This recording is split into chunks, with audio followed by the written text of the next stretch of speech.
You guys, I have a secret to tell you.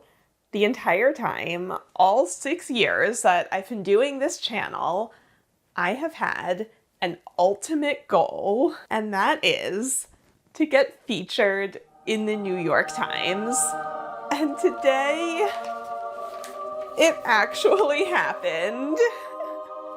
So let me run you through how this came about, how this all went down. So I've been interviewed a handful of times over the years, and I'm always happy to do it. But then at Nationals, one of the other attendees told me that they had a contact who was a reporter at the New York Times and was interested in doing a story about speed puzzling. They wanted to know if they could share my contact info with him, and I was like, yes, absolutely. Give him my email, my phone number. He can contact me literally anytime. So the reporter was Derrick Taylor, and a couple weeks after Nationals, he emailed me and we set up a phone interview and we chatted all about speed puzzling. I honestly don't even remember most of what I said. I was so nervous. I was just kind of going on autopilot. So Derrick mentioned that he was going to be sending a photographer, which I was not expecting. I thought I would just be one of many, many different people that he talked to. But the photo editor reached out, we got that all scheduled. It was about another month until the photos were gonna happen. But finally, the day arrived where I was going to be photographed for the New York Times. So they said they wanted me to have a puzzle about halfway finished, and they let me choose the puzzle. So I went with New York City postcard from Ravensburger for a couple of reasons. Number one, it's very colorful, so it'll look really good on camera. If you remember, this is the puzzle that I did during quarterfinals last year at Worlds. And the video of me doing it went super viral on TikTok, so I'm already kind of associated with this puzzle. And probably most importantly, it's a very easy puzzle, so it'll go quickly on camera, it'll look impressive. But of course, I wanted to do my homework and be prepared. So the day before the photo shoot, I did this puzzle 3 times in a row. And just to remind you, my finishing time at Worlds was 42:26. So the first time that I did it again was just to reacquaint myself with the image. I really wasn't trying to go for speed here, although I did have it in the back of my mind. What if, by slowing down and being more deliberate and not quite as frantic, what if I do get a faster time? That didn't happen. I ended up with a time of 46 minutes, which is still really good for not specifically trying to rush through it. But then I took it apart and I reset to do it another time. And this time I really was trying to rush through it. So since I was a lot more familiar with the image this time, I went a lot faster. I ended up getting it down to 38 minutes. That's really good. That's only behind Teresa, Kelly, and Andrea at Worlds. But I wanted to be extra prepared, so I did it one more time. This time I knew the image super, super well. I knew exactly what to look for in every single section. And I got it down to 37 minutes. I think that's my PR for any solo 500-piece puzzle. Although what we're not going to talk about is that it's still 7 minutes behind Teresa. Like, how did she knock 7 minutes off of what I did there? I feel like I couldn't possibly have moved any faster.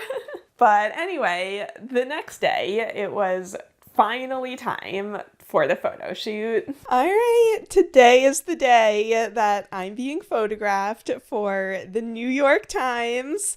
So I told the photographer that I would get the first half of the puzzle done before he got here so that we can just photograph me working on it. So here it is in the studio, which I tried to clean up. I mean, we'll see how much equipment he brings and what he needs me to move out of the space.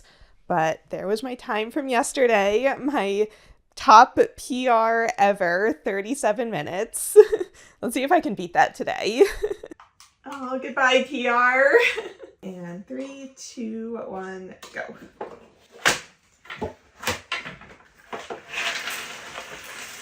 This is actually a good warm-up before I'm gonna be filmed for the New York Times.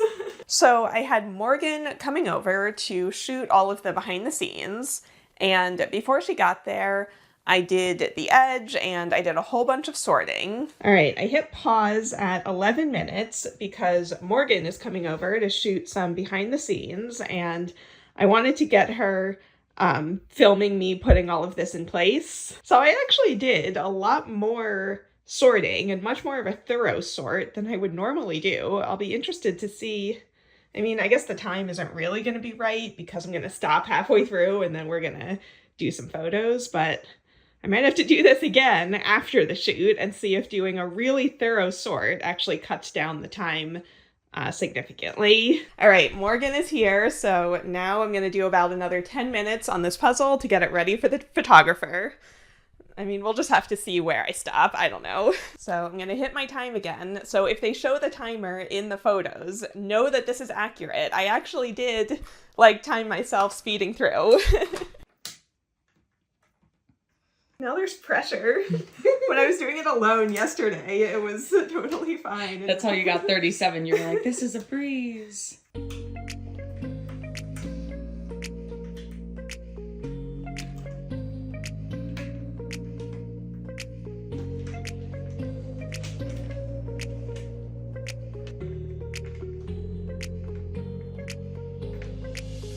I was fast yesterday. I feel like I'm so much slower today.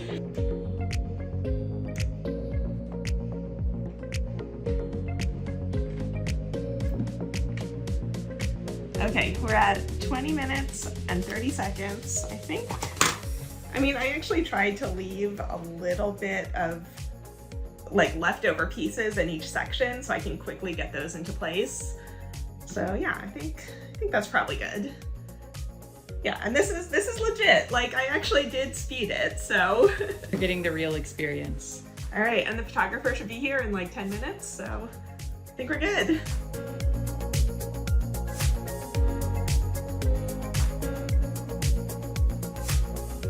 Waiting for the photographer, so of course I came out here and I have a fun puzzle ready to go that I started last night. Honestly, this is like calming my nerves. Good. This I know how to do.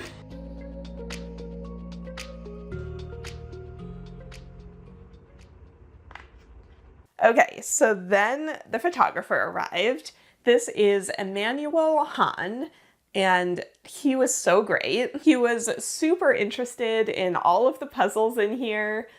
He was just really great to work with, always made sure that I was comfortable. They added a day for this year, so I think it's gonna be like 6 days long to get through everything. 6 days? Wow, that's that's a lot of commitment. Yeah, it's a lot of puzzling. Oh, yeah. They like the cool hipster puzzles from Brooklyn. This is what I do before every video. I have so much footage. You just gotta check. Double checking.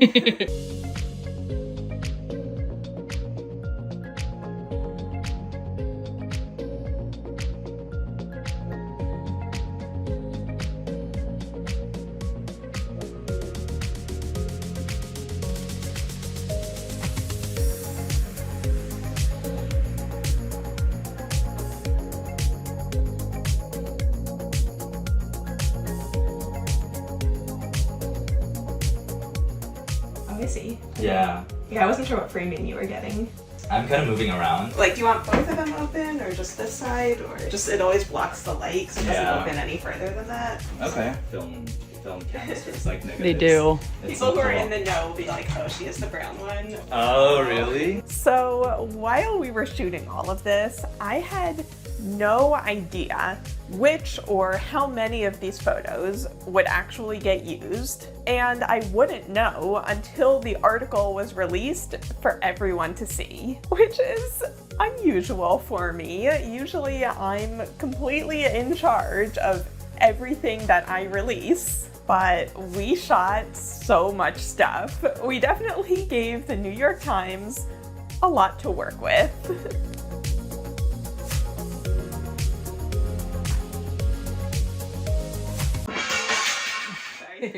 I have a few more in the closet that I can throw right here. Okay.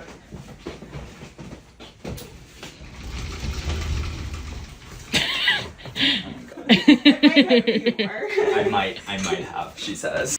Where is it? Have you spotted it? Below the pink? Oh, I see it. If you use that, we'll be like, what video was that from? I haven't seen that one. See what from? Like, what video is it from? Oh. It's not actually a real video on the channel. Tuned. Yeah. Stay tuned. It's coming. Okay.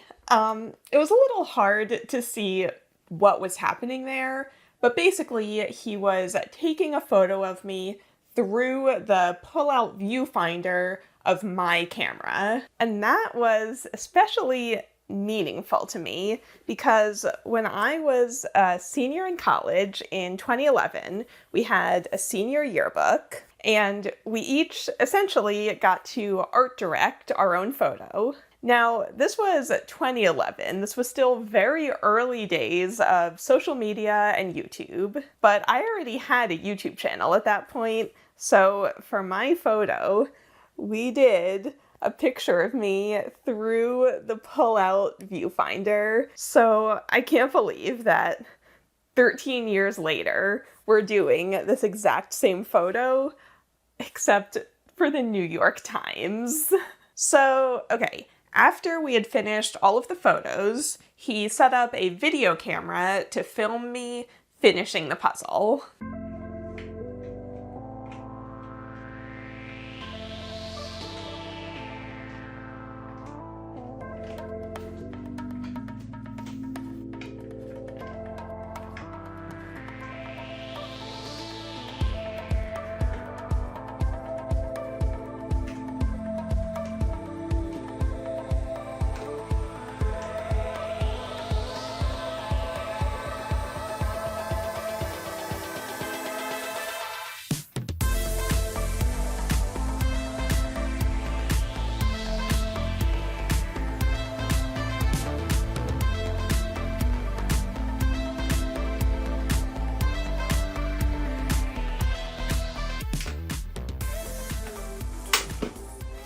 Alright.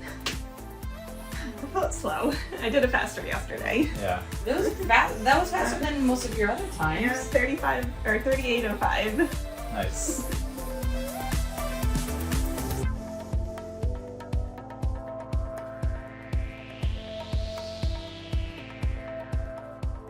So that was it for the shoot. So then I just had to sit and wait for the article to come out. They couldn't give me a specific date of when it was coming out since obviously it's not breaking news, so it could kind of come out whenever they had space for it. But finally, on July 30th, it was published online. My article's up. I'm gonna click on it. This is my first time looking at it. Okay, wait, where's the photo? Where's the photo? What photo did they choose? Oh man, that's me.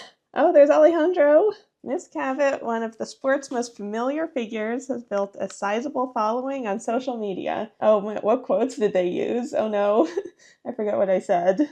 Oh, that's a good one. I feel so honored. Oh my gosh. Oh my gosh. So I was at my parents' house for a visit when that happened, so it was so special to be able to share that moment with them. And you might remember I got to post all of that online, share it with all of you. So let's look a little more closely at the article. Quoted in the article are me and Alejandro.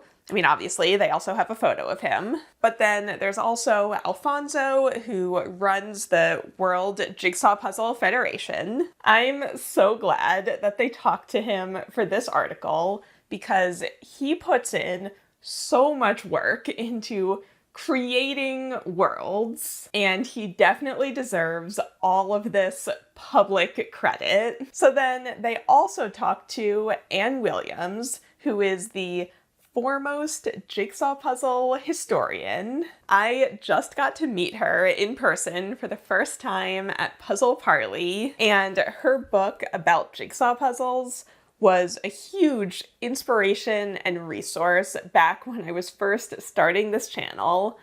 So to be quoted in the New York Times alongside her, oh my gosh, that is such an honor. So then I flew back to LA, and then on August 2nd, I found out that the article was on the front page of the international version of the New York Times. And interestingly, they used a different photo of me than what was online. But okay, then the day finally arrived. On August 3rd, 2024, the article and the photo was printed in the physical copy of the New York Times. Obviously, I had to run out to the newsstand as soon as they opened. And then, oh, this was so exciting. All right, I got them. I have 2 copies here. Let's take a look. I made myself wait to look until I was home and filming, so I haven't seen it yet. So it's the Saturday, August 3rd issue of the New York Times. And right here on the front page, we have a little blurb featuring my hands. All right, I have to find C6. Let's see.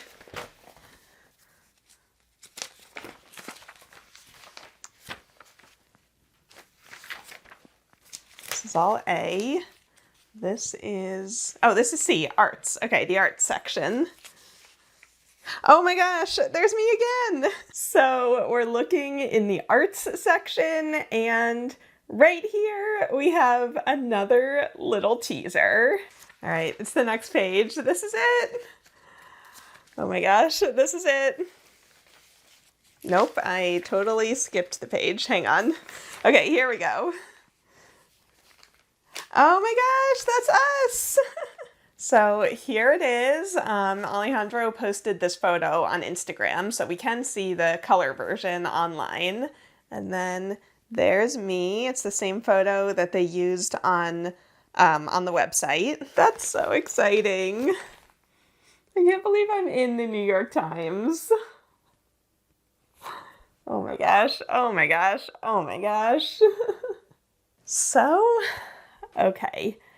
When I was growing up in New Jersey, we had our local paper, but then we also had the New York Times getting delivered every single day. And the New York Times was always the special one, like the official one, the grown-up one. And not only that, but they're the gold standard of puzzles. They've been running the New York Times crossword daily since the 50s. My mom does it every single day. I do the Monday, Tuesday, Wednesdays because the rest of them are a little too hard for me. And now they're also the home of Wordle, Connections, Spelling Bee, Strands. They also have a whole puzzle section every Christmas, which my family always does together. And they've run a bunch of articles about jigsaw puzzles over the years. This article about early Springbok puzzles is one that I've referenced on this channel a whole bunch of times. So the fact that Karen Puzzles is now immortalized in the New York Times alongside all of these other puzzle pioneers, it is just so validating of everything that I've been doing here. And of course, more importantly, the fact that speed puzzling and worlds get a permanent home in history in the New York Times. It is just so exciting for this quickly growing sport. I mean, sure, maybe I'm one of the public faces and ambassadors. But there are so many people who all work together and volunteer their time to make these events happen and keep the sport going. And it is so great that it's finally starting to get so publicly recognized. Oh, but really quick, before I go, I had one more idea. So, do you remember when I did the video about how you can get any New York Times front page printed into a jigsaw puzzle? Well, I'm definitely gonna get this one since those are my hands right there. But okay, if you want to read the entire article, I'll have the gift link down below, so you don't need to be a subscriber to be able to read it. So, okay, now that we have this entire feature about Worlds, I need to get back to practicing for Worlds because it's only 6 weeks away. Can you believe that? I have so much to do. All right, I need to go. But thank you for watching, and I'll see you guys next time.